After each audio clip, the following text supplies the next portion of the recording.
Chapter 3 Part 1. Rain blurred the world into a watercolor nightmare. The rover, its reinforced windshield starred and cracked, its flanks scarred by bullet strikes, felt less like sanctuary and more like a steel coffin hurtling through the storm. Angela huddled in the passenger seat, the plastic case clutched to her chest like a talisman, its surface still warm from the heat of Robert Moretti's burning lab. She could smell the acrid tang of smoke and chemicals in her hair, on her clothes, mixed with the metallic scent of Anthony's blood. A deep gash above his left eye wept crimson, staining the collar of his ruined shirt.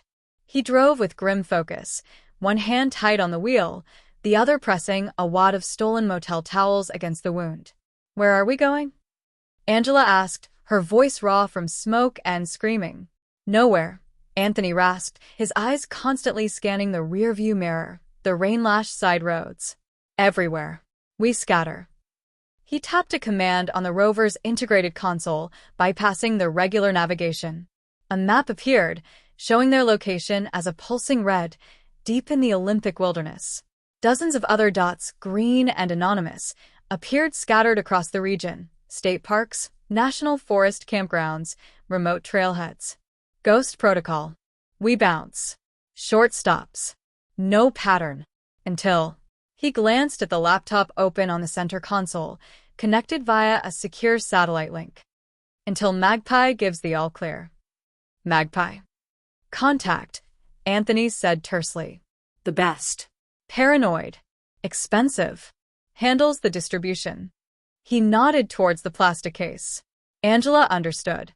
Ben's evidence. Robert's damning journal. The recordings.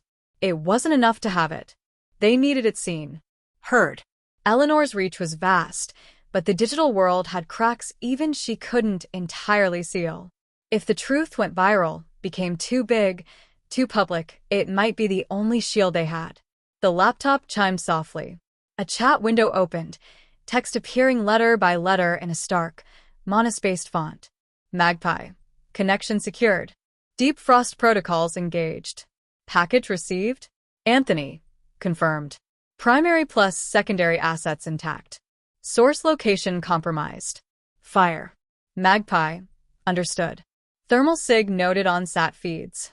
Cleanup crews inbound. Your ETA to primary drop zone? Anthony. Negative. Primary compromised. Switching to tertiary. Coordinates inbound. Magpie. Risky. Tertiary is porous. Anthony. No choice. Execute scatter pattern delta. Maximum dispersion. Priority. Medical logs plus voice memo 10 to 17. Magpie. Acknowledged. Delta engaged. Planting seeds in 3, 2, 1. Seeds planted. Watering can engaged. Expect blooms in 6 to 12 hours. Chaos is a ladder for some. Confirm receipt at tertiary. 24-hour window. Magpie out. The chat window vanished. Anthony let out a shaky breath. It's done. Ben's evidence, the clinic logs, the voice memo naming names, bits being sliced, encrypted, and seeded onto hundreds of dark web forums, whistleblower sites, encrypted journalist drops. Like dandelion seeds in a hurricane. Even Eleanor can't catch them all. Blooms in 6 to 12 hours? Angela asked, a flicker of hope battling the exhaustion. News stories. Investigations. Questions Eleanor won't be able to ignore.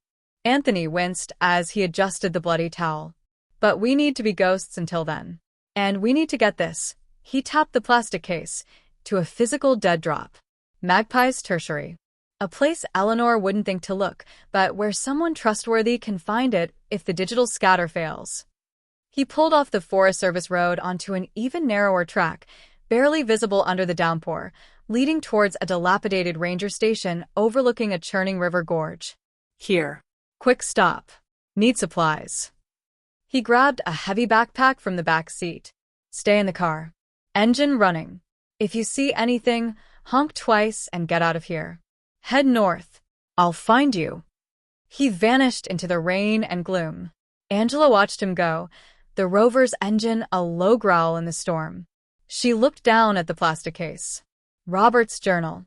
She opened it carefully, flipping past the monstrous plant sketches, past the damning entries about Vitalix and Eleanor. Near the back, tucked into a pocket formed by the end paper, she found a small, brittle envelope.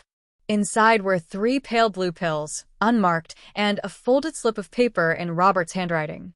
For the static. When the world dissolves into noise. 1 dose. Calms the storm within. Use sparingly. RM. The static? Angela frowned, pocketing the pills absently. She focused on the journal entry on the facing page. It detailed a hidden compartment within the Cedar Hollow lab, behind a false panel in the specimen refrigeration unit. Coordinates were scrawled in the margin. Robert's final secret. Anthony returned, soaking wet, dumping cans of food, bottled water, a first aid kit, and a heavy wool blanket into the back. He saw the journal open. Find something. Robert hid something else at Cedar Hollow. Behind a panel in the lab fridge. Coordinates. She showed him. Anthony's eyes narrowed. Too hot. Eleanor's people will be swarming it for days. He started the rover. But maybe Megan saw it before.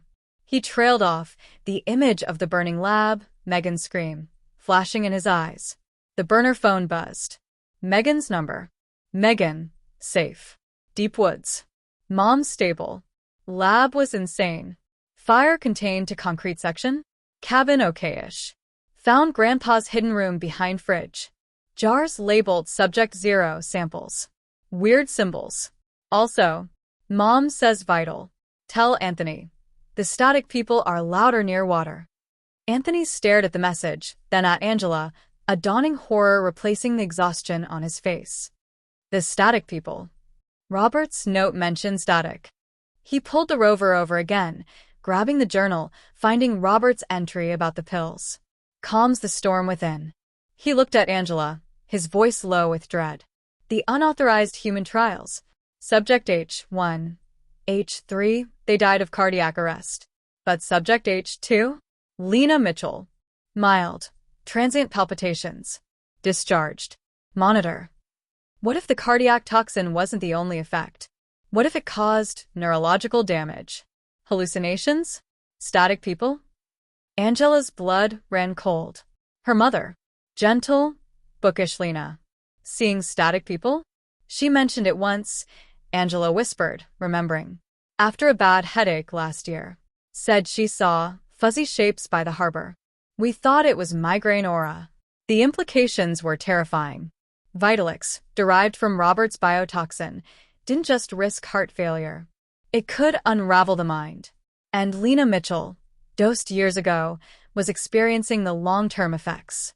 Eleanor hadn't just poisoned bodies, she'd poisoned minds. Anthony's phone rang again. Not Megan. The unknown, digitally altered voice from before. Eleanor's cleaner. Anthony. The Cedar Hollow operation was messy. Unacceptable losses. The gardener is displeased. However, the primary root structure appears intact.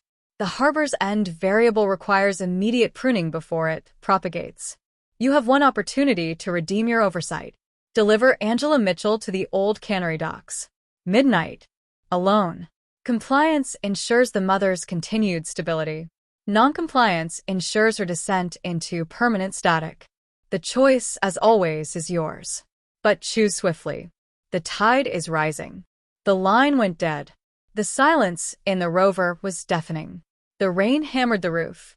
The plastic case sat between them, filled with truths that could topple an empire, but couldn't stop a mother's mind from unraveling. Eleanor wasn't just threatening Lena's life now. She was threatening her sanity, her very self. Anthony turned to Angela, his face pale, the blood from his wound stark against his skin. Eleanor's ultimatum hung in the air, Angela's life for her mother's mind. Angela met his gaze, the storm outside mirroring the tempest within. Salt. Stone. Fire. And now, the creeping horror of the static. We don't deliver me, Angela said, her voice surprisingly steady. We deliver this. She placed her hand on the plastic case. To Magpie's Tertiary. Tonight. And then, she looked out at the lashing rain, towards the unseen coast. We make sure Eleanor's gardener learns what happens when salt meets stone at midnight.